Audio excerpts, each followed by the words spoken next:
ایک فریق کو تو اس نے ہدایت دی اور ایک فریق پر گمراہی ثابت ہو چکی۔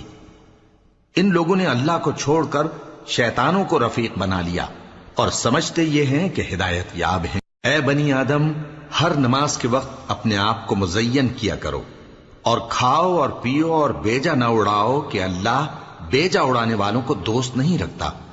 پوچھو تو کہ جو زینت و آرائش اور کھانے پینے کی پاکیزہ چیزیں اللہ نے اپنے بندوں کے لیے پیدا کی ہیں، ان کو حرام کس نے کیا ہے؟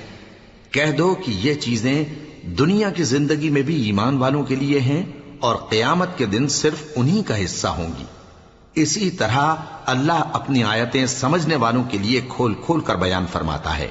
کہہ دو کہ میرے پروردگار نے تو بے حیائی کی باتوں کو ظاہر ہوں یا پوشیدہ اور گناہ کو اور ناحق زیادتی کرنے کو حرام کیا ہے، اور اس کو بھی کہ تم کسی کو اللہ کا شریک بناؤ جس کی اس نے کوئی سند نازل نہیں کی، اور اس کو بھی کہ اللہ کے بارے میں ایسی باتیں کہو جن کا تمہیں کچھ علم نہیں۔